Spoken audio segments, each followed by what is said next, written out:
নমস্কার বন্ধুরা, আশা করছি তোমরা ভালো আছো। আমার চ্যানেলে তোমাদেরকে স্বাগত। দেখো, আজকে আমি এনভায়রনমেন্টাল স্টাডিজে কিছু গুরুত্বপূর্ণ প্রশ্ন নিয়ে তোমাদের সাথে আলোচনা করব, যেগুলো এবছর এইচএস এর জন্য ভিবি ইম্পর্টেন্ট। দেখো, প্রথমে যে প্রশ্নটা রেখেছি সেটা হচ্ছে অপ্রচলিত শক্তির ব্যবহার। তোমরা জানো যে অপ্রচলিত শক্তি কাকে বলে?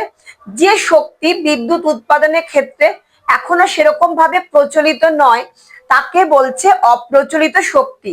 আমরা উদাহরণ হিসেবে বলতে পারি সৌরশক্তি, বায়ু শক্তি, জোয়ার ভাটা শক্তি। এগুলো নিয়ে আমরা অপ্রচলিত শক্তির এগুলো উদাহরণ। এবার কোশ্চেন দেখো কি বলছে, অপ্রচলিত শক্তির ব্যবহার। দেখো, এরকম করে লিখবে যে অপ্রচলিত শক্তির ব্যবহারগুলি হলো নিম্নরূপ। এবার লিখবে সৌরশক্তি। সৌরশক্তি লিখবে যে সৌরশক্তি সাহায্যে ঠান্ডা দেশে ঘরকে গরম করার ক্ষেত্রে কাজে লাগে। সোলার ড্রায়ার কি করে? যে শস্যের যে আর্দ্রতা থাকে সেই আর্দ্রতাটা টেনে নিয়ে শস্যকে সংরক্ষণে সাহায্য করে। আর কি করে? ছাদে যদি সোলার প্যানেল লাগানো থাকে তাহলে বিদ্যুৎ শক্তির অপরিহার্য হিসেবে সৌরশক্তি কাজে লাগানো যায়। নেক্সট দেখো, বায়ু শক্তি কি বলছে? মরুভূমিতে বা সমুদ্র উপকূলে যেখানে বায়ু একমুখে প্রভাবিত হয় সেখানে উইন্ডো মিলের সাহায্যে কি করছে? বায়ু শক্তিকে কাজে লাগিয়ে উৎপাদন করা হচ্ছে। এবার 3 নাম্বার দেখো, জোয়ার ভাটা শক্তি। জোয়ার ভাটার শক্তিকে জোয়ার ভাটাকে টারবাইনের চাকা ঘুরিয়ে জলবিদ্যুৎ উৎপাদন করা হচ্ছে। এগুলো লিখবে। নেক্সট দেখো, সুস্থায়ী উন্নয়নের লক্ষ্য। এই কোশ্চেনটা কিন্তু এই বছরের জন্য ভিবি ইম্পর্টেন্ট। কি লক্ষ্য? দেখো, দারিদ্র এবং ক্ষুধা দূরীকরণ। দেখো, একটা উন্নতশীল দেশের মূল কাঠামো কিন্তু অর্থনীতি। অর্থনীতি যদি দুর্বল হয়ে যায় তাহলে সেই দেশ কিন্তু কখনোই মাথা চাড়া দিয়ে দাঁড়াতে পারে না। তাহলে ফার্স্ট যে সুস্থায়ী উন্নয়ন, তার যে মূল লক্ষ্য সেটা হচ্ছে দারিদ্র দূর করতে হবে এবং ক্ষুধা নিবারণ করতে হবে। সকলের মুখে যাতে খাবারটা যোগান দেওয়া যায় সেই ব্যবস্থা করতে হবে। 2 নাম্বার দেখো, সে সমাজের মূল মেরুদণ্ড হচ্ছে শিক্ষা এবং স্বাস্থ্য। শিক্ষায় যদি শিক্ষিত না হয় এবং স্বাস্থ্য পরিষেবা যদি খারাপ থাকে তাহলে সে দেশ উন্নত হতে পারে না। তাহলে সুস্থায়ী উন্নয়নের প্রধান লক্ষ্য হচ্ছে শিক্ষা এবং স্বাস্থ্যের উন্নত এবং জলের যে গুণমান সেটাকে বজায় রাখা, প্লাস উন্নত একটা স্বাস্থ্য পরিষেবা দেওয়া। 3 নাম্বার দেখো, লিঙ্গ সমতা অর্জন করা।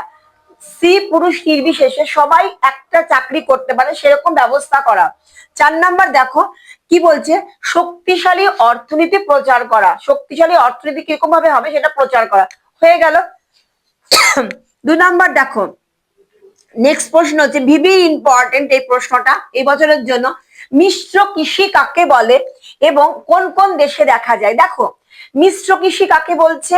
দেখো, যে জমিতে কৃষক একই খাদ্যশস্য উৎপাদন করছে প্লাস পশুপালন করছে এবং অর্থনৈতিক সাফল্য অর্জন করছে, সেই যে কৃষি পদ্ধতি এইটাকে বলছে মিশ্র কৃষি। দেখো, একটা উদাহরণের সাহায্যে তোমাদেরকে ব্যাখ্যা করে বলছি। একই জমিতে কৃষক কি করছে? কৃষক একই জমিতে যেখানে গম এবং জোয়ার চাষ করছে সেই একই জমিতে গরু শূকর পশুপালন করছে। তাহলে কৃষক কি করছে? একই জমি থেকে ফসল ধরুন অর্থ লাভ করছে প্লাস পশুপালন ধরুন অর্থ লাভ করছে। এটা হচ্ছে মিশ্র কৃষি। কোন কোন দেশ দেখা যায়? দেখো, ভারত, মালয়েশিয়া এবং আফগানিস্তানে হচ্ছে মিশ্র কৃষি দেখা যায়। এবার দেখো, মিশ্র কৃষির কিছু কিছু বৈশিষ্ট্য পরিলক্ষিত করা যায়। সেগুলো কি কি? যে যখন একটা জমিতে মিশ্র কৃষির মূল বৈশিষ্ট্য হচ্ছে যে একটা জমিতে যেমন কৃষিতে ফসল উৎপাদন হবে ঠিক সেম ভাবে পশুপালন হবে।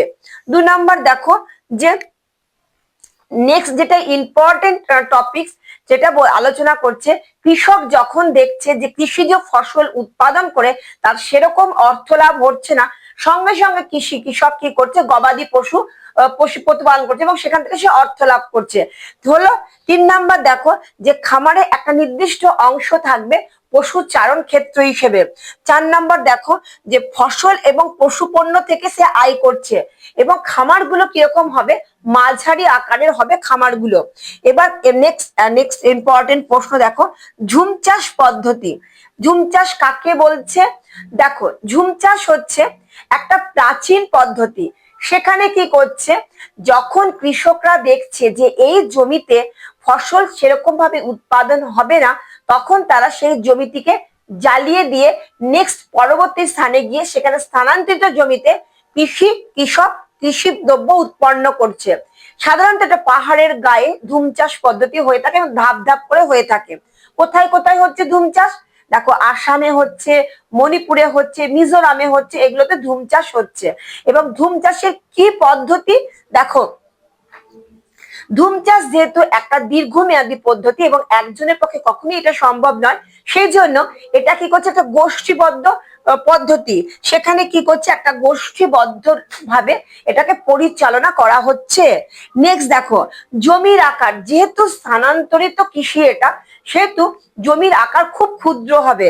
3 নাম্বার দেখো, জমি স্থানান্তর। কি বলছে, একটা জমি 2 থেকে 3 বছরের বেশি ব্যবহার করা যেহেতু যাচ্ছে না, সেহেতু 2 থেকে 3 বছর অন্তর জমি এক্সচেঞ্জ হচ্ছে। 4 নাম্বার দেখো, এখানে কি কি ফসল হচ্ছে, তাহলে ধুম চাষের মাধ্যমে জোয়ার, বাজরা, মিষ্টি আলু এগুলো হচ্ছে। ঠিক আছে, এবার নেক্সট প্রশ্ন দেখো, সবুজ বিপ্লব। কি বলছে, যে প্রথাগত পদ্ধতির পরিবর্তে যে নতুন বীজ এবং উন্নতশীল সার, উন্নতশীল যন্ত্রপাতির সাহায্যে কৃষিক্ষেত্রে যে ব্যাপক বা আমূল পরিবর্তন হয়েছিল, সেটাকে বলছে সবুজ বিপ্লব। কেন সবুজ বিপ্লব? প্রথম কোথায় হয়েছিল? মেক্সিকোতে হয়েছিল। কে করেছিলেন? নরম্যান অর্নেন। কত সালে? 1951 সালে হয়েছিল। কি করেছিলেন? তিনি একটি গম বীজের ওপর পরীক্ষা নিরীক্ষা করেছিলেন এবং ব্যাপক হারে প্রোডাকশন করেছিলেন এবং সেখানে বিপ্লব ঘটেছিল গম বীজকে কেন্দ্র করে। ঠিক একইভাবে ভারতেও কি হচ্ছে, যে এবং ভারতে কোথায়? ভারতে পাঞ্জাব এবং হরিয়ানায় এই পদ্ধতিকে কাজে লাগিয়ে উন্নত বীজ এবং উচ্চ ফলনশীল বীজকে কাজে লাগিয়ে ব্যাপক হারে গমের প্রোডাকশন হয়েছিল এবং যা ভারতের সবুজ বিপ্লব নামে পরিচিত। দেখো, আজকে আমি তোমাদের ইভিএস এর যে সমস্ত প্রশ্ন নিয়ে আলোচনা করলাম, সেগুলো মোটামুটি ভাবে যদি করো তাহলে কমন পাবে। যদি তোমাদের কোশ্চেন সম্পর্কে কিছু ডাউট থাকে, তোমরা অতি অবশ্যই কমেন্টে লেখো, আমি তোমাদের নেক্সট ক্লাসে উত্তর দেওয়ার চেষ্টা করব। যদি আমার পড়ানো তোমাদের ভালো লেগে থাকে, তাহলে প্লিজ একটা লাইক এবং আমার চ্যানেলকে সাবস্ক্রাইব করে দিও। দেখা হচ্ছে নেক্সট ভিডিওতে।